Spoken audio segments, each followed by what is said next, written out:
আমৃত্যু ভালোবাসি তোকে সিজন ১ পর্ব সংখ্যা ৭১ লেখনীতে সালমা চৌধুরী গল্প পাঠে আমি অরোরা ইসলাম। আলী আহমদ খানের কথা শুনে মাহমুদা খান আনমনেই হেসে উঠলেন। বোনের হাসি দেখে আলী আহমদ খান রাগী স্বরে বললেন, এভাবে হাসছিস কেন? আমি কি হাসির কথা বলেছি? মাহমুদা খান হাসি থামিয়ে মৃদু স্বরে বললেন, তোমরা এখনো ছোটবেলার মতো অভিমান করো, এটা দেখেই হাসি পাচ্ছে। তোমার জায়গায় থেকে তুমি নিজেকে ঠিক মনে করছো, ওদিকে ভাইয়ার জায়গা থেকে ভাইয়া নিজেকে ঠিক মনে করছে। এসব দেখে ছোটবেলার একটা ঘটনা খুব মনে পড়ছে। কোন ঘটনা? একদিন তোমার ক্রিকেট ব্যাট ভেঙে ফেলায় তুমি আর ভাই বাড়িতে তুমুল ঝগড়া শুরু করেছিলে। তুমি বলছিলা মোজাম্মেল ভাই ভাঙছে, আর ভাই বলছিল সে ভাঙেনি। সেই নিয়ে এক পর্যায়ে তোমাদের মধ্যে হাতাহাতি শুরু হয়ে গেছিল। আমি আর আম্মা কোনোভাবে তোমাদের থামাতে পারছিলাম না। আব্বা বাড়িতে এসে তোমাদের এই মারামারি দেখে রাগে কুড়াল নিয়ে মারতে আসছিল। দুই ভাই সেই যে পালিয়েছিলে, রাত ১০টার ওপরে বেজে গিয়েছিল, বাড়িতে আসছিলেই না। আমি আর আব্বা তোমাদের খুঁজতে খুঁজতে হয়রান হয়ে যাচ্ছিলাম। তারপর নদীর ধারে একটা গাছের নিচে পেয়েছিলাম, তাও দুজনে একসাথে। তুমি গাছে হেলান দিয়ে ঘুমাইছিলে, আর ভাই তোমার কোলে ঘুমাচ্ছিল। মনে আছে ভাইজান? আলী আহমদ খান একগাল হেসে বললেন, হ্যাঁ মনে আছে। সেই দিন বাড়ি থেকে পালিয়ে রাস্তার মাঝখানে গিয়ে দুই ভাই আবার ঝগড়া লাগাইছিলাম। বেশ কয়েকজন মিলে আমাদের থামিয়ে কি হয়েছে জিজ্ঞেস করেছিলেন। তখন আমরা সব ঘটনা খুলে বলেছি। তারপর এক ছোট ভাই বলেছিল, ইকবাল আমার ব্যাট নিয়ে খেলতে গেছে, আর ওখানে গাছের সাথে বাড়ি খেয়ে ব্যাট ভেঙে গেছে। আমরা দুই ভাই তখন অসহায়ের মতো তাকিয়েছিলাম। সেই দিন থেকে আজ পর্যন্ত আমি ওর গায়ে হাত দেইনি। আমি মোজাম্মেলকে অনেক ভালোবাসি। সে আমার ভাইয়ের থেকে বন্ধু বেশি। যখন গ্রাম ছেড়ে সবকিছু ছেড়ে শহরে আসছিলাম, তখন মোজাম্মেল ছাড়া আমার আর কেউ ছিল না। সে বন্ধুর মতো সবসময় আমার পাশে থেকে সাহস দিয়েছে। ওর সাথে আমার সম্পর্ক আজীবন এমনই থাকবে, ইনশাআল্লাহ। কিন্তু ওর কিছু কিছু কাজ আমার সত্যিই খারাপ লাগে। আমি মানছি তানভীর একটু বেখেয়ালি। ওর নিজের লক্ষ্য স্থির করে তারপরে কিছু করা উচিত। তাই বলে এটা না সারাক্ষণ উঠতে বসতে ছেলেকে বকবে। তার থেকেও বড় কথা, তানভীরকে বোঝানোর জন্য তানভীরের সামনে প্রতিনিয়ত আবিরের প্রশংসা করাটা আমার পছন্দ নয়। তানভীরের বয়স কম, রকচটা, জেদি সে। একমাত্র আবিরের কথা একটু একটু মনে মানে। ওর মনে যদি একবার উল্টাপাল্টা কিছু ঢুকে যায়, তখন কি আবিরের সাথে বন্ধুত্বপূর্ণ সম্পর্কটা থাকবে? মাহমুদা খান চাপা স্বরে বললেন, তানভীর আর আবিরের সম্পর্ক তোমাদের থেকেও অনেক বেশি স্ট্রং। ওরা এইসব সামান্য বিষয়ে মাথা ঘামায় না। তারপর আমি ভাইকে বলে দিব যেন তানভীরের সাথে বাজে ব্যবহার না করে। শুনলাম আবিরের সাথেও নাকি কথা বলছো না, কেন? ও আবার কি করেছে? অনেক কিছু করেছে, কয়টা শুনবি? আমার বাধ্য ছেলে অবাধ্য হয়ে গেছে, এটাই মূল কথা। তার কাজ শেষ, দেশে আসতে বলছি, এখন আসতে পারবে না। রমজানের আগে থেকে বিয়ের কথা বলতেছি, কিন্তু সে বিয়েও করবে না। কিভাবে কি করে একমাত্র সে আর আল্লাহই ভালো জানেন। আমার ছেলে আগে এমন ছিল না। এতগুলো বছর যাবৎ আমি যা বলেছি তাই করেছে। এমনকি আবিরের কিছু লাগলে, কিছু চাওয়ার থাকলে দ্বিধাহীনভাবে আমার কাছে চেয়েছে। ও যা বলেছে আমি তাতেই রাজি হয়েছি, সব অনুমতি দিয়েছি। তাহলে এখন এত দূরত্ব কেন হচ্ছে? গত ৩ বছরে কি এমন হলো যে আমার ছেলের মধ্যে এত পরিবর্তন চলে এসেছে? মাহমুদা খান শ্বাস ছেড়ে উষ্ণস্বরে বললেন, ছেলে বড় হচ্ছে, প্রতিনিয়ত মাথায় কত কত প্রেশার ঢুকছে। হয়তো আবেগের বশবর্তী হয়ে করা ভ্রান্তিগুলোর জন্য ভেতরে ভেতরে পড়ছে। নিজেই নিজের বিবেকের সম্মুখীন হতে পারছে না। ভাইজান, এমনও তো হতে পারে আবির তোমাকে কিছু বলতে চাই। তুমি রাগারাগি না করে ওকে একটু সময় দিও। আবিরকে বোঝার চেষ্টা করো। ও কি বলতে চাই শোনো। আলী আহমদ খান গুরুগম্ভীর কণ্ঠে বলে উঠলেন, আমার এখন কিছু শোনার নেই। অনেকবার তার মতামত জানতে চেয়েছি। ও কি চায় না চায় সব জানতে চেয়েছি। কোনো সমস্যা কিনা তাও জানতে চেয়েছি। আমাকে কিছু বলতে চায় কিনা সেটাও জিজ্ঞেস করেছি। এমনকি তার মাকে দিয়েও জিজ্ঞেস করিয়েছি। কিন্তু আবির প্রতিবার আমাদের কথা এড়িয়ে গেছে। ওর মাকে পর্যন্ত কিছু বলেনি। এখন ওর মনের কথা জানার আর কোনো আগ্রহ নেই আমার। আলী আহমদ খান কাউকে কোনো ব্যাপারে এত সুযোগ দেন না। সে আমার ছেলে বলে আমি তাকে অনেক ছাড় দিয়েছি, কিন্তু আর সম্ভব না। এমন সময় মোজাম্মেল খান দরজায় দাঁড়িয়ে মোলায়েম কণ্ঠে বললেন, ভাইজান আসবো? আলী আহমদ খান সেদিকে তাকিয়ে ধীর কণ্ঠে বললেন, চলে যাচ্ছিস নাকি? আমি কোথাও যাচ্ছি না। খিদে লাগছে, খাবো, তাই তোমাকে নিতে আসছি। আর হ্যাঁ, আমি সত্যিই দুঃখিত ভাইজান। তোমাকে ওইভাবে কথাটা বলিনি। আমার মনে আসছিল তাই মুখ ফসকে বেরিয়ে গেছিল। খিদে লাগছে, খেতে যা। আমাকে বলার কি আছে? বলছি, কারণ আজ দুপুরের রান্না স্পেশাল মানুষজন করেছে। আসিফের বউ, আইরিন আর আমার মেয়ে তো আছেই। তোমাকে রেখে একা খেলে আবার ১০টা কথা শোনাবা। তার থেকে বরং তুমিও চলো। আলী আহমদ খান হুংকার দিয়ে উঠলেন, আমি যেতে পারি, তবে একটাই শর্তে। আজকে থেকে তানভীর, মেঘ দুজনের ব্যাপারে তুই আর কোনো সিদ্ধান্ত নিতে পারবি না। আমি যা বলবো, যেভাবে বলবো, কোনো দ্বিমত ছাড়াই মেনে নিতে হবে। বল রাজি? মোজাম্মেল খান একগাল হেসে বললেন, আমি রাজি। তোমার প্রতি আমার অগাধ আস্থা আছে। আমি ভুল করলেও আমার ভাই কোনো ভুল করতে পারে না। আর হ্যাঁ, আমি কিন্তু আমার চ্যালেঞ্জ জিতেই গেছি, তাই বাসা ছাড়ার প্রশ্ন আসে না। আলী আহমদ খান গম্ভীর কণ্ঠে বললেন, তুই জিতেছিস ঠিকই, তবে আমি হেরে যাইনি। কথাটা মাথায় রাখিস। এই বাড়িতে আমার কথাই শেষ কথা, এটা ভুলে যাস না। ঠিক আছে, তাড়াতাড়ি আসো। যা আসছি। মাহমুদা খান মনোযোগ দিয়ে দুই ভাইয়ের কথোপকথন শুনছিল। মোজাম্মেল খান বেরিয়ে যেতেই প্রশ্ন করলেন, ভাই, হার জিতের কথা বলছিলে কেন? ওর তো সারাদিন কাজই এইটা। আমার কোন কথা ঠিক হয়েছে, কোনটা ঠিক হয়নি, এইসব নিয়ে তার গবেষণা। কয়দিন যাবৎ এক প্রজেক্ট নিয়ে লাগছে। আমি বলছিলাম শেষ করতে পারবে না, এখন শেষ করে ফেলেছে, তাই জিতেছে বলেই খুশি হচ্ছে। অথচ সেই প্রজেক্টকে আমার ছেলেই হেল্প করছে। এটা এখন বললে আবার রাগ করে বসে থাকবে। তার থেকে খুশি হচ্ছে হোক। তোরা আসছিস অনেকক্ষণ হয়েছে, চল খেতে যাই। মাহমুদা খান বসা থেকে উঠতে উঠতে বললেন, ভাইজান, আবিরের সাথে একটু কথা বলিয়েন। আচ্ছা। ইদানিং বন্যার মন ভীষণ খারাপ। তানভীরের ফোন রিসিভ করে না বেশ কিছুদিন হলো। তানভীর প্রায় বন্যার বাসার এদিকে আসে। দু একদিন মোখলেস মিয়ার সাথে দেখা হয়েছে ঠিকই, কিন্তু বন্যার সাথে একদিনও দেখা হয়নি। তানভীরের ঘন ঘন যাতায়াত মোখলেস মিয়া ভালোই পর্যবেক্ষণ করেছেন। আজ বিকেলে মোখলেস মিয়াও জোরপূর্বক তানভীরকে বাইক থামাতে বলেন। তানভীরও এক প্রকার বাধ্য হয়ে বাইক থামায়। তানভীরকে নিয়ে কাছেই এক চায়ের দোকানে বসে জিজ্ঞেস করলেন, ওই পোলা, তুমি কি আমার বউকে পছন্দ করো?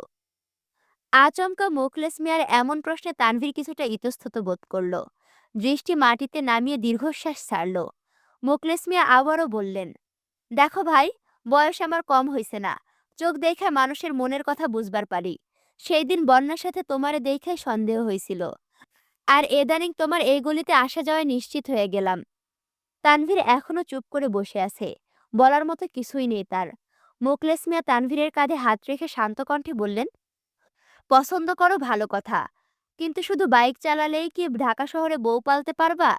আর বন্যার আব্বা কিন্তু মোটরসাইকেলের ড্রাইভারের কাছে মেয়ে বিয়ে দিত না। সময় থাকতে ভাবো, আর নইলে আমার বউডারে ভুলে যাও। ভুইলা যাও শব্দটা যেন তানভীরের মস্তিষ্কে গুরুতরভাবে আঘাত করেছে। তানভীর কাঁধ থেকে হাত সরিয়ে বসা থেকে উঠে শক্ত হাতে চায়ের কাপ রাখতে রাখতে হুংকার দিল, ভুইলা যাইতে পারবো না। প্রয়োজনে আপনার এই বন্যা বউকে ভাগাইয়া নিয়ে যাব। যেতে না চাইলে কিডন্যাপ করে নিয়ে যাব, তবুও ভুলতে পারবো না। আর আপনি যদি উল্টাপাল্টা কথা বলেন, তাহলে আপনাকেও কিডন্যাপ করে পঞ্চগড় পাঠাই দিব। ওখানে ৩ নম্বর বিয়ে করে সংসার কইরেন। তানভীর রাগে কটমট করতে করতে বাইকে উঠে গেছে। মোখলেস মিয়া হাসতে হাসতে বললেন, সাব্বাস, ব্যাটা তেজ আছে ভালো। আজ ভার্সিটির ক্লাস একটু তাড়াতাড়ি শেষ হয়েছে, তাই সবাই একসঙ্গে ঘুরতে বেরিয়েছে। ড্রাইভারকে আগেই জানিয়ে দিয়েছে, পার্কে বসে সবাই আড্ডা দিচ্ছে। মিনহাজ হঠাৎ বলে উঠল, সবাই শোন, মেঘ আর বন্যাকে ডাকতে গেলে আমাদের বেশ কিছু সমস্যায় পড়তে হয়। প্রথমত, স্যার ম্যামদের সামনে ভাবি বলে ফেললে 10টা প্রশ্ন করে, শুধু শুধু বকাও খেতে হয়। তাই সিদ্ধান্ত নিয়েছি এখন থেকে ভাবি ডাকবো না। যেহেতু খান বাড়ির বড় ছেলে আবির ভাইয়া, তাই স্বাভাবিকভাবে মেঘ হবে সেই বাড়ির বড় বউ, আর বন্যা হবে মেজ বউ। তাই আমরা এখন থেকে সেই অনুসারেই ডাকবো। মেঘকে ডাকবো V1 মানে ভাবি এক, আর বন্যাকে ডাকবো V2 মানে ভাবি দুই। ঠিক আছে? সাদিয়া মিষ্টির সঙ্গে সঙ্গে বলে উঠল, একদম ঠিক আছে। মেঘের মুখে হাসি থাকলেও বন্যা মুখ ফুলিয়ে রাগী স্বরে বলল, আমাকে ভাবি V2 V3 কিছুই ডাকতে হবে না। মেঘ ভুরু কুঁচকে প্রশ্ন করল, কি হয়েছে বেবি, এখনো রেগে আছো? না, কিন্তু ভাবি ডাকটা শোনার ইচ্ছে নেই। মেঘ ন্যাকামির স্বরে বলল, না, এ হতে পারে না। আমার হৃৎপিণ্ড চিরে ছোট ছোট অনুভূতি একত্রিত করে তোমাকে ভাবি বানানোর জন্য প্রপোজ করলাম, আর তুমি এখন এসে নাটক করছো? ভাবি ডাক শোনার ইচ্ছে নেই?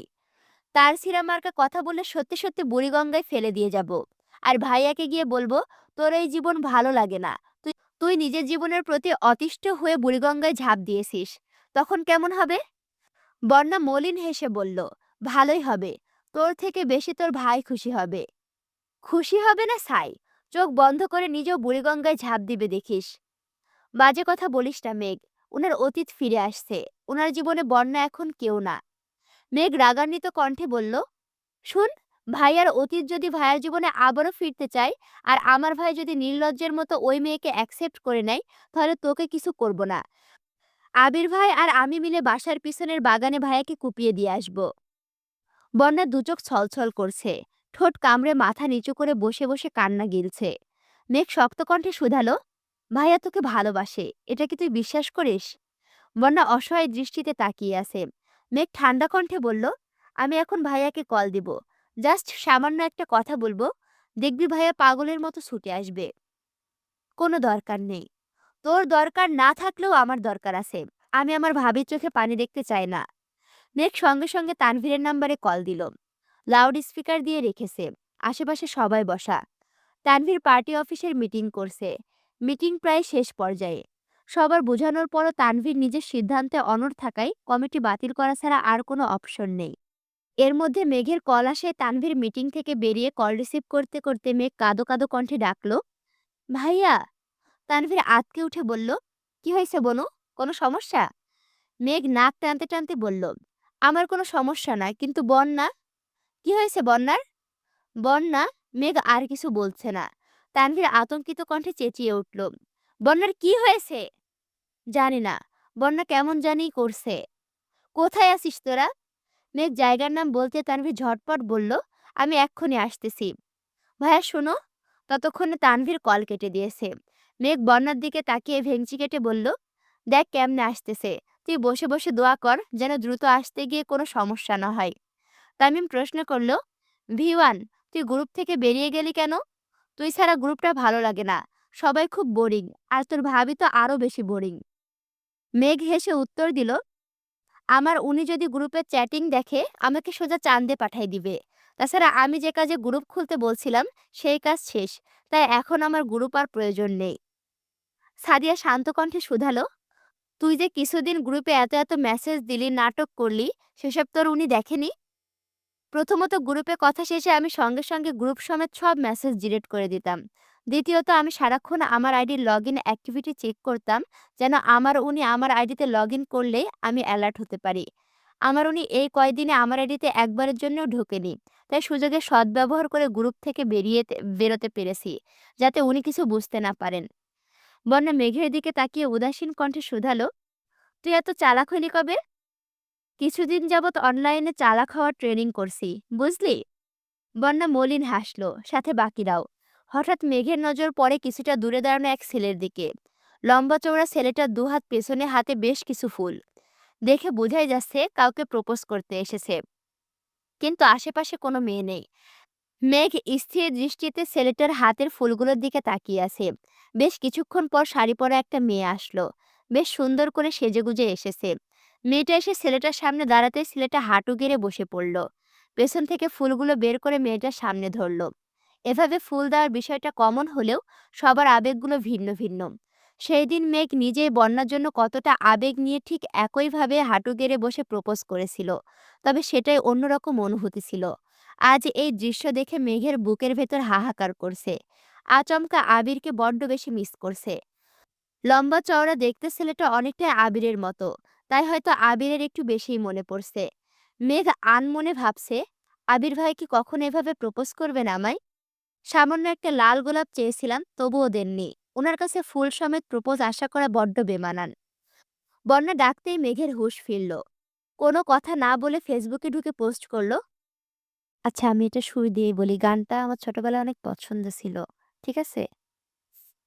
সাত সাগর আর ১৩ নদী পার হয়ে তুমি আসতে যদি, রূপকথার রাজকুমার হয়ে আমায় তুমি ভালোবাসতে যদি, পোস্ট আপলোড করা মাত্রই তানভীর উপস্থিত হলো। দ্রুত এগিয়ে এসে আতঙ্কিত কণ্ঠে শুধালো, কি হয়েছে তোমার? বন্যা থতমত খেয়ে তানভীরের দিকে তাকালো। বন্যা একদম স্বাভাবিক, চোখে মুখে অসুস্থতার রেশ মাত্র নেই। বন্যা কি বলবে এটাই বুঝতে পারছে না। তানভীর একের পর এক প্রশ্ন করেই যাচ্ছে। বন্যা শুধু মেঘকে দেখছে, কিন্তু মেঘের মনে সেই রাজ্যের দুঃখ। মন খারাপের পাহাড় সরিয়ে গলা খেকেড়ে দিয়ে মেঘ আস্তে করে বলল, তেমন কিছু হয়নি ভাইয়া। বড়ই খেতে গিয়ে বড়ইয়ের একটা বিচি গিলে ফেলেছে। যদি পেটে গাছ হয়ে যায়, এই আতঙ্কে বন্যা সহ আমরা সবাই ভয় পাচ্ছিলাম। তারপর এক আন্টি বলেছে কোনো সমস্যা হবে না। তানভীর হাতের উল্টা পিঠ দিয়ে নিজের চোখ মুখ মুছে আকাশের পানে তাকিয়ে দীর্ঘশ্বাস ছেড়ে অত্যন্ত নমনীয় কণ্ঠে প্রশ্ন করল, এটাই সত্যি ঘটনা, নাকি অন্য কোনো কারণ আছে, যা কিন্তু এখনো বলছিস না? মেঘ ঘন ঘন এপাশ ওপাশ মাথা নেড়ে বলল, আর কোনো কারণ নেই। মেঘ একটু থেমে আবারও বলল, আসলে বন্যার কয়েকটা বই কেনা দরকার, কিন্তু আমাদের কারো সেদিকে যেতে ইচ্ছে করছে না। তুমি যেহেতু চলেই আসছো, বন্যাকে নিয়ে যাবা প্লিজ। বন্যা অগ্নি চোখে মেঘের দিকে তাকিয়ে আছে, কারণ তানভীরের সঙ্গে একা কোথাও যাওয়ার বিন্দুমাত্র আগ্রহ নেই বন্যার। আয়েশাকে দেখার পর থেকে বন্যার আতঙ্ক কয়েক গুণ বেড়ে গেছে। রাত বিরাতে ঘুম ভেঙে যায়, ঘন্টার পর ঘন্টা বারান্দায় দাঁড়িয়ে থাকে। প্রায় রাতে আপু সজাগ হয়ে বন্যাকে ডেকে নিয়ে ঘুম পাড়ায়। তানভীরের কল রিসিভ করে না, বেশ কিছুদিন ক্লাসেও আসেনি। তানভীর রাশভারী কণ্ঠে শুধালো, তুই কিভাবে যাবি? মিষ্টি ওর ফুপির বাসায় যাবে। ওনাদের বাসা আমাদের বাসার এদিকে। আমি মিষ্টির সাথে চলে যাব। ঠিক আছে, সাবধানে যাস। আচ্ছা, তুমি বন্যাকে নিয়ে যাও। আর হ্যাঁ, বন্যাকে মোকলেস দুলাভাইয়ের দোকান পর্যন্ত দিয়ে এসো। তানভীর নির্ভীক চোখে মেঘের দিকে দেখল। মেঘের ঠোঁটে জুড়ে হাসির ঝলক। তানভীর চাইলেও বোনকে কিছু বলতে পারছে না। বন্যার দিকে তাকিয়ে আস্তে করে বলল, চলো। বন্যা তখনও মেঘের দিকে তাকিয়ে আছে। চোখের ভাষায় বুঝাচ্ছে সে তানভীরের সঙ্গে যাবে না। কিন্তু মেঘ সে ভাষাকে পাত্তা না দিয়ে উদ্বিগ্ন কণ্ঠে বলল, কিরে, যাচ্ছিস না কেন? ভাইয়া কতক্ষণ দাঁড়িয়ে থাকবে বলতো? বন্যা বিড়বিড় করতে করতে উঠে গেল। মেঘ, মিষ্টি, সাদিয়া, মিনহাস, তামিম তখনও বসা। তানভীর যাওয়ার আগে বোনকে সতর্ক করে গেল, যেন তাড়াতাড়ি বাসায় চলে যায়।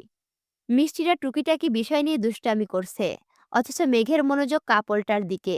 দুজন পাশাপাশি বসে কি সুন্দরভাবে গল্প করছে। আবিরের জন্য মেঘের মনটা খুব বেশি ছটফট করছে। আকপাস না ভেবে সবার মধ্যে থেকে উঠে গেল। কিছুটা দূরে গিয়ে আবিরকে কল করলো। এদিকে আবির অত্যন্ত মনোযোগ সহকারে প্রেজেন্টেশন দিচ্ছে। সচরাচর দিনের বেলা আবিরকে কেউ কল দেয় না, তাই ফোন সাইলেন্ট করতেও ভুলে গেছে।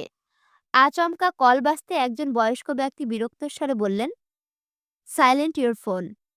আবির তড়িৎ বেগে সাইলেন্ট করতে টেবিলের কাছে এগিয়ে আসলো। ফোনের স্ক্রিনে নজর পড়তেই থমকালো। অসময়ে মেঘের কল দেখে ভেতরটা কেঁপে উঠল। উপস্থিত সবার দিকে এক পলক তাকিয়ে বলল, I am sorry, I can't cut this call, excuse me. Abir call receive করে কিছুটা সাইডে সরে দাঁড়িয়েছে। রিসিভ হওয়া মাত্রই মেঘ আর্তনাদ করে উঠল, আবির ভাই! আবির বরাবরের মতো শান্ত আর আবেশিত কণ্ঠে জবাব দিল, হুম। আপনি কবে আসবেন? আসবো। মেঘ শীতল কণ্ঠে শুধালো, কবে আসবেন? আবির এবার আস্তে আস্তে বলল, আমি কবে আসবো এটা তো আপনি তো খুব ভালোভাবেই জানেন। আপনিই বলুন, আর কতদিন বাকি? মেঘ মৃদু হেসে উত্তর দিল, ২৭ দিন। Very good. এখন বলুন, আপনার কি হয়েছে? কিছু হয়নি, এমনিতে ভালো লাগছিল না। খেয়েছেন আপনি? এখনো খাওয়া হয়নি, একটু পর খাবো। আপনি খেয়েছেন? বাহিরে খেয়েছি, বাসায় যাইনি এখনো। আবির ভুরু কুঁচকে প্রশ্ন করল, এখনো বাসায় যাননি কেন? সাথে কে? মিষ্টিরা সবাই আছে। মেঘ আবারও ডাকল, আবির ভাই! আবির পূর্বের ন্যায় জবাব দিল, হুম। মেঘ ঢোক গিলে উষ্ণ স্বরে বলল, আই মিস ইউ আবির ভাই, মিস ইউ এ লট। সহসা আবিরের ওষ্ঠযুগল প্রশস্ত হলো। সবার দিকে এক নজর দেখল। রুমে উপস্থিত সবার নজর আবিরের দিকে। আবির সঙ্গে সঙ্গে নজর সরিয়ে আস্তে করে গলা খিখিরি দিয়ে মুচকি হেসে বলে উঠল, আচ্ছা, তারপর? মেঘ এবার আহ্লাদি কণ্ঠে বলে উঠল, I miss you infinity, do you miss me? আবিরের মোলায়েম কণ্ঠের ছোট্ট জবাব, হুম। মেঘ এবার ঠোঁট উল্টালো। সবসময় মিস ইউ বলে মেঘ কল কেটে দিলেও আজ সে কল কেটেছে, বা বরং আবিরকে প্রশ্ন করছে, অথচ আবির হুম, আচ্ছা বলে কল কাটাচ্ছে। মেঘ মনে মনে ক্ষুব্ধ হলো। বুক ভরে শ্বাস টেনে রাশভারী কণ্ঠে শুধালো, আপনি কি ব্যস্ত? প্রেজেন্টেশন দিচ্ছিলাম। মেঘ আতঙ্কিত কণ্ঠে বলতে শুরু করলো, সরি সরি, আমি বুঝতে পারিনি। আপনি কল কেটে দিলেই পারতেন। রাখি এখন। আবির শান্ত স্বরে বলল, দ্রুত বাসায় যান, আমি প্রেজেন্টেশন শেষ করে কল দিচ্ছি, ওকে? আচ্ছা। মেঘ কল কেটে মোবাইল দিয়ে নিজের কপালে আস্তে করে গাঁটটা দিতে দিতে নিজেকে বকতে লাগলো। মানুষ কল দিয়ে প্রথমে জিজ্ঞেস করে কেমন আছেন, কি করছেন, অথচ মেঘ সেই প্রশ্ন সবার শেষে জিজ্ঞেস করেছে। প্রথমে জিজ্ঞেস করলো এমন একটা ঘটনা ঘটতো না। মেঘ নিজেকে বকতে ব্যস্ত। আবির ফোন সাইলেন্ট করে টেবিলের ওপরে রাখতে রাখতে বলল, sorry for wasting your time. সবার মধ্যে থেকে মোটামুটি বয়স্ক একজন জিজ্ঞেস করলেন, is she your lover? Abir নিঃশব্দে হেসে মোলায়েম কণ্ঠে উত্তর দিল, she is my everything, I am nothing without her. মধ্যবয়স্ক লোক এবার একগাল হেসে বললেন, she is truly lucky to have a life partner like you, best of luck. Abir উষ্ণ কণ্ঠে জানালো, no sir, I am more lucky to have someone like her in my life. Pray for us and again sorry. Tanvir বন্যাকে নিয়ে একটা লাইব্রেরিতে গেল। বন্যা আশেপাশে তাকিয়ে ভাবতে লাগলো, আপাতত কোনো বই কেনারই প্ল্যান ছিল না তার। তবুও অনেক দেখে শুনে 2-3টা বই নিল। তানভীর বন্যাকে কিছু বলতে চাচ্ছে, কিন্তু বন্যা খুব ব্যস্ততা দেখাচ্ছে, এমনকি তানভীরের দিকে তাকাচ্ছেও না। কাজ শেষে তানভীরকে উদ্দেশ্য করে বলল, আপনি চলে যান, আমার আরও কিছু কাজ আছে। কাজ অন্যদিন করো, আজ চলো, এক জায়গায় যাব। বন্যা ঠান্ডা কণ্ঠে বলল, আমার শরীর ভালো না। তানভীর মলিন হেসে বলল, বড়ের বিচি খেলে কিচ্ছু হয় না বোকা। বন্যা তানভীরের দিকে স্পষ্ট চোখে তাকিয়ে বলল, আমি বোকা না। তাহলে কি চালাক? কতটা? বন্যা তখনও তানভীরের দিকে তাকিয়ে আছে। তানভীর রাশভারী কণ্ঠে বলল, কল দিলে কল রিসিভ করো না কেন? বন্যা ঢোক গিলে ভেতরের কষ্ট চেপে রেখে আস্তে করে বলল, সবসময় ফোনের কাছে থাকি না। পরে তো দেখো, তখন একটা কল দিতে পারো না। বন্যা আর কিছু বলল না। তানভীর এবার শক্ত কণ্ঠে জানতে চাইল, তুমি কি আমার ওপর বিরক্ত? বন্যা এপাশ ওপাশ মাথা নেড়ে নিচু স্বরে বলল, আমি বাসায় যাব। বন্যার ভেতরে ঠিক কতটা যন্ত্রণা হচ্ছে এটা সে তানভীরকে বোঝাতে পারছে না। তানভীর বন্যাকে নিয়ে একটা চায়ের দোকানে বসলো। যদিও বন্যার ইচ্ছে ছিল না, তানভীর জোর করে এনেছে। দুজনে 2 কাপ বুলেট চা নিয়েছে। বন্যা দ্রুত চা খাচ্ছে, যেন যত তাড়াতাড়ি সম্ভব বাসায় চলে যেতে পারে। তানভীর বন্যার এমন কর্মকাণ্ড দেখে হতবাক হয়ে তাকিয়ে আছে। আচমকা বলে উঠল, সেই দিনের মেয়েটার কথা মনে আছে? বন্যা বুঝেও অবুঝের মতো প্রশ্ন করল, কোন মেয়ে? আয়েশা। নামটা কূর্ণকহরে প্রবেশ মাত্রই বন্যা বিষম খেয়ে উঠল। টক আর কাঁচা মরিচের ঝাঁঝে কাশতে কাশতে বন্যার শ্বাস আটকে যাচ্ছে। দু চোখ বেয়ে পানি পড়ছে। তানভীর তড়িঘড়ি করে 1 গ্লাস পানি নিয়ে আসলো। শ্বাস আটকে যাওয়ায় পানিটা পর্যন্ত খেতে পারছে না। তানভীর কি করবে বুঝতে না পেরে বন্যার মাথায় অনবরত ফু দিচ্ছে। বন্যা স্বাভাবিক হতে বেশ কিছুটা সময় লাগলো। তানভীর তখনও বন্যার পাশে দাঁড়ানো। বিষয়টা খেয়াল করে বন্যা আস্তে করে বলল, আমি ঠিক আছি, আপনি বসুন। তানভীর সরি বলে দূরে সরেই বসেছে। বন্যা বলল, তখন কি যেন বলছিলেন বলুন। তানভীর মনে মনে বিড়বিড় করল, যে শাকচুন্নির নাম নেওয়াতেই তোমার এই অবস্থা হয়েছে, ওই শাকচুন্নির নাম আমি জীবনেও মুখে দিব না। বন্যা আবারও বলল, কি হলো বলুন। কিছু না, চলো তোমাকে বাসা পর্যন্ত দিয়ে আসি। আবির প্রেজেন্টেশন শেষ করে মেঘকে কল দিয়েছে। ততক্ষণে মেঘ বাসায় চলে গেছে। কথা শেষ করে ফেসবুকে ঢোকামাত্র মেঘের পোস্ট সামনে আসছে। পোস্ট দেখে আবির জিভ দিয়ে ঠোঁট ভিজিয়ে অনুগ্রহ কণ্ঠে বলল, রূপকথার রাজকুমার না হলেও মাহাদিবার রাজকুমার হয়ে খুব শীঘ্রই আসবো ইনশাআল্লাহ। নিত্যদিনের মতো 10:30 নাগাদ আবিরের কল আসছে। মেঘ যেন প্রতিদিন এই সময়টার জন্যই অপেক্ষা করে। আবির কল দিয়ে ধীর কণ্ঠে শুধালো, কি অবস্থা? কিসের কি অবস্থা? শপিং কতদূর? কিসের শপিং? বিয়ের। কার বিয়ে? তোর? আমার বিয়ে? কবে? সেসব জেনে তোর কাজ কি? তুই না বলছিলি বিয়ের জিনিসপত্র নিয়ে পালানোর শখ তোর? টাকা পাঠিয়েছি, কি কি লাগবে সব কিনে নিস। মেঘ আহাম্মকের মতো তাকিয়ে বলল, আমি আপনাকে এটা বলিনি। সেসব বাদ দে, এখন বল তোর কি লাগবে। মেঘ মনে মনে বিড়বিড় করল, আপনাকে লাগবে, এখন দিয়ে দেন আমায়। কি হলো বল। আমার কিছু লাগবে না। আবির গম্ভীর কণ্ঠে বলল, আগামীকাল শপিংয়ে যাব। সারা রাত লিস্ট করে পাঠাবেন, মনে থাকবে? হুম। তানভীর রাজনীতি ছেড়ে পড়াশোনায় মনোযোগী হয়েছে। সেই সঙ্গে আপাতত আবিরের অফিসের টুকটাক দেখাশোনাও করতে হচ্ছে। এছাড়াও আরও কিছু কাজ আছে। এর মধ্যে আয়েশার সঙ্গে আর দেখা হয়নি। তানভীরও ভুলে গেছে সেই মেয়ের কথা। বন্যা এদানিং একটা টিউশন শুরু করেছে। মূলত বন্যার বড় আপু মেয়েটাকে পড়াতো, কিন্তু এখন চাকরির চাপে টিউশন পড়ানোটা কষ্ট হয়ে যায়, তাই বন্যা পড়াচ্ছে। বিকেলের দিকে বন্যা টিউশন থেকে বেরিয়ে হেঁটে মেইন রোড পর্যন্ত যাচ্ছিল। অনেকটা যাওয়ার পর হঠাৎ পাশ থেকে একজন ডাকলো, বন্যা। মেয়েলি কণ্ঠস্বরে নিজের নাম শুনে বন্যা থমকে দাঁড়িয়ে পাশে তাকালো। থ্রি পিস পরা একটা মেয়ের মাথায় ওড়না দেওয়া এগিয়ে আসলো বন্যার কাছে। বন্যা সূক্ষ্ম নেত্রে তাকিয়ে প্রশ্ন করল, কে আপনি? আমাকে কিভাবে চিনেন? আমি আয়েশা। সেই দিন দেখা হলো, মনে নেই? তানভীরের সাথে ছিলে তুমি। বন্যা শ্বাস ছেড়ে শান্ত কণ্ঠে বলল, কিছু বলবেন? হ্যাঁ। তুমি মেঘের ফ্রেন্ড বন্যা না? জি। কেন? আসলে তোমাকে সেদিন তানভীরের সাথে দেখার পর কেন যেন মনে হচ্ছিল তুমি ওর গার্লফ্রেন্ড। অনেক ভাবার পর মনে হয়েছে তুমি তো মেঘের ফ্রেন্ড। অনেক আগেই তোমাকে দেখেছিলাম। তখন তোমরা অনেক ছোট ছিলে। বন্যা নিজের ভেতর ক্রোধ চেপে রেখে শান্ত স্বরে জিজ্ঞেস করল, আমাকে কি কোনো দরকারে ডেকেছেন? আমার কিছু কাজ আছে, যেতে হবে। তানভীরের বিষয়ে জিজ্ঞেস করতেই ডেকেছিলাম। তুমি জানো কিনা জানি না, তানভীরের সাথে আমার প্রেমের সম্পর্ক ছিল। পারিবারিক সমস্যার কারণে অনেকদিন যোগাযোগ ছিল না। মূলত তানভীরের জন্য আমার ঢাকায় আসা। মাস্টার্স আর চাকরির প্রস্তুতি কেবল বাহানা। আচ্ছা, তানভীর কি বর্তমানে কোনো সম্পর্কে আছে?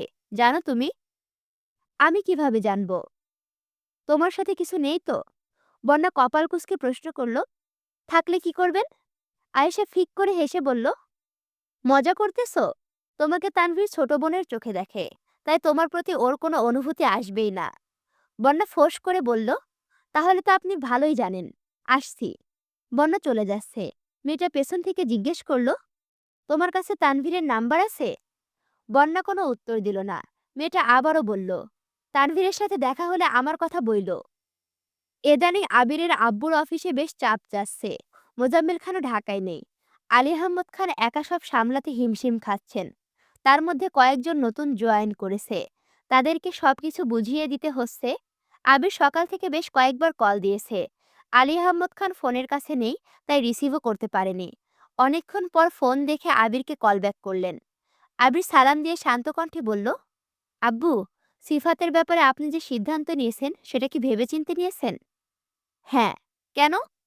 কিন্তু আমার মনে হচ্ছে আপনার এই সিদ্ধান্তটা নিয়ে আবারও ভাবা উচিত। তোমার চাচু তোমার কাছে বিচার দিয়েছে? না আব্বু, চাচু শুধু জানিয়েছে। এটা একান্তই আমার মতামত। তারপরে যদি মনে হয় আপনি তাকে জয়েন করাবেন, তাহলে অন্ততপক্ষে কিছুদিন সময় নিন। আমি কিছুদিনের মধ্যেই চলে আসব। চাচ্চু কাকামণি ঢাকায় ফিরলে সবার সাথে কথা বলে সিদ্ধান্তটা নিলে ভালো হতো না? কি বলতে চাচ্ছ? আমার নেওয়া সিদ্ধান্ত ভুল? তোমরা যা ঠিক মনে করবে তাই শুধুমাত্র তাই ঠিক? আব্বু প্লিজ, আপনি মাথা ঠান্ডা করে একবার ভাবুন। যেখানে ২৫-৩০ বছর যাবৎ গ্রামের মানুষের সাথে আপনার কোনো সম্পর্ক নেই, ভুল করে কখনো গ্রামে যান না, সেখানে সেই গ্রামের এক ছেলেকে গুরুত্বপূর্ণ পোস্টে জব দিচ্ছেন। সেটা কি আদৌ যুক্তিপূর্ণ? ১৫ দিনের মধ্যে আমি চলে আসব। তাছাড়া খুব সমস্যা হলে তানভীরকে বললেই অফিসে আসবে। এরপরও যদি নিতে চান, আরও অনেক মানুষ আছে। প্লিজ একবার অন্তত ভাবুন। আলী আহমদ খান গুরুতর কণ্ঠে বলতে শুরু করলেন, দেখো, মানুষ সারা জীবন খারাপ থাকে না। তার পরিবার আমার সাথে যে অন্যায়টা করেছে সেটা অনেক বছর আগের ঘটনা। এত বছর পর সে বিপদে পড়ে জবের জন্য আমার কাছে এসেছে। এখন আমিও যদি তাকে তাদের মতো খারাপ ব্যবহার করি, তাহলে তাদের আর আমাদের মধ্যে পার্থক্য রইল কি? দ্বিতীয়বার সুযোগ পেলে মানুষ নিজের প্রথম ভুলগুলোকে শুধরাতে পারে। দেখা যাক সে কি করে। আবির কণ্ঠ দ্বিগুণ ভারী করে বলল, আমার মন কোনোভাবেই সায় দিচ্ছে না। আপনার ভালো মানুষের সুযোগ নিয়ে অনেকেই অনেক কিছু করতে পারে। তুমি দুশ্চিন্তা করো না, সাবধানে থেকো, আর যত তাড়াতাড়ি চলে এসো, যদি তোমার ইচ্ছে হয়। আবির মলিন হেসে বলল, সরি আব্বু। সরি বলছো কেন? বলতে ইচ্ছে করলো তাই বললাম। আরও ১ সপ্তাহ কেটে গেছে। আবিরের বাড়ি ফেরার কেবল ১ সপ্তাহ বাকি। খানবাড়ির আমেজ বদলে গেছে। মালিহা খান, হালিমা খান বিভিন্ন জাতের পিঠা তৈরি করতে ব্যস্ত। আকলিমা খানও তাদের কাজে সাহায্য করছে। মেঘ সকাল থেকে আম্মুদের বিশাল আয়োজন দেখছে। আজ ভার্সিটি যেতে একদম ইচ্ছে করছে না। তারপরও কি মনে করে ভার্সিটিতে এসেছে। একটা ক্লাস শেষ করে আরেকটা ক্লাস শুরু হয়েছে কেবল 15 মিনিট হবে। এর মধ্যে মেঘের মাথা ঘুরছে, চোখে অন্ধকার দেখছে। একবার ওয়াশরুমে গিয়ে চোখে মুখে পানি দিয়ে এসেছে, তারপরও ঠিক হচ্ছে না। মেঘের অবস্থা দেখে বন্যাও ভয় পাচ্ছে। তানভীরকে ফোন দিতে চাচ্ছে, কিন্তু মেঘ বারবার আটকে দিচ্ছে। প্রায় 10-15 মিনিট পর মেঘ আচমকা সেন্স হারিয়ে বন্যার গায়ের উপরে ঢলে পড়েছে। এই যে টোনাটুনি আর বুড়াবুড়িটা, তাড়াতাড়ি ভিডিওতে লাইক কমেন্ট শেয়ার করো। আর এখনো যদি আমার চ্যানেলটি সাবস্ক্রাইব করে না থাকো, অবশ্যই সাবস্ক্রাইব করে পাশে থাকো। আল্লাহ হাফেজ।